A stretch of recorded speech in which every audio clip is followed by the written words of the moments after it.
Hello guys, I hope you're well. Welcome back to my channel. Today you join me to discuss remapping.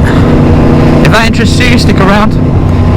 We'll get into it, we'll make it brief, we'll give you some useful information. So, if you clicked on this video, you're probably looking at getting a bike remapped or an MT-10 remapped. And you might be wondering how you do that, what's the best way, how many ways are there for a good question.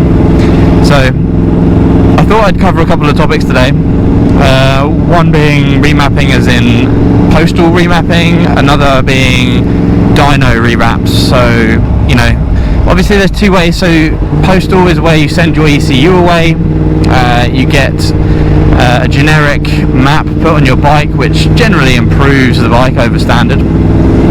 It's usually better.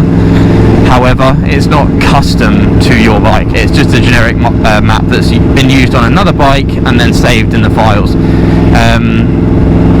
Which is good. It's cheaper. You don't have to take your bike there. You know, it's convenient. You can take your ECU off your bike and just send it in the post, and it's back within some cases a couple of days.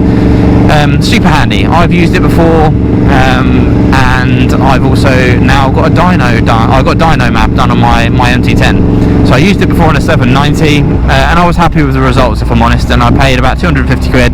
Postal map. It improved it. I didn't get the jerkiness anymore. I have no idea how much it improved.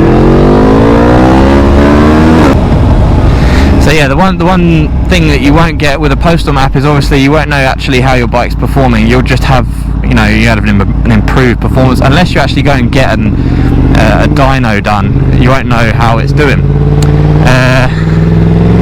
Which is kind of annoying, to be honest. If you get your bike mapped, you're going to want to know what the power figures are and what it's pulling and how the fueling is. So I've experienced both now, and I went last weekend to get my MT-10 mapped. I got it done at a place in Dorchester and the guy that did it was John Barnes Motorcycle Services. Shout out to him, really good job, really nice guy. I took it down to him, he fitted me in on a Saturday, and he put my bike through the dyno a few times, loaded a standard map on.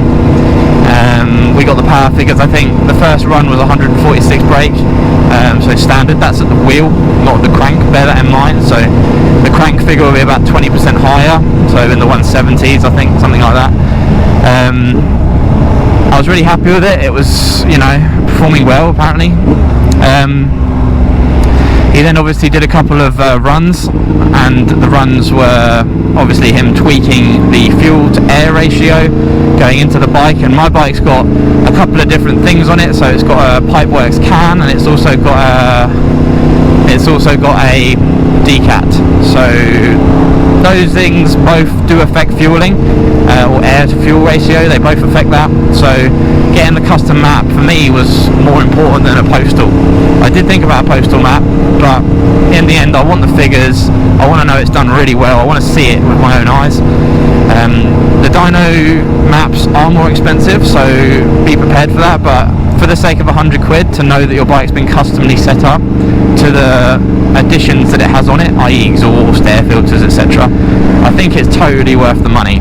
I now have a super smooth throttle, which is really nice in town and stuff like that, because I don't have a really jerkiness. I don't have the real gnarly jerkiness, which apparently MT-10s suffer with, but I never really had that bad a jerkiness. But it is better. It's more the high-end jerkiness I think the MT-10s suffer with, but compared to my KTM, it's, you know, it's beautiful. So yeah, I'll put up the figures now so you can see what you think and see the fueling. I'll put up a couple of different ones. I had a few printouts. John printed me out I think 5 sheets or 3 sheets, 4 sheets of 20%, 30%, 50% full power runs, so you can see how your bike's performing across all different types of, you know, throttle percentages, like 20% throttle. And yeah, I was really happy with the result. I would totally recommend it to anyone who's going out there. If you are getting a map, and and you want to skimp out on 100 quid, just wait and get a proper one, get a proper map. It's so much more, it puts your mind so much more ease knowing that your bike's been set up properly.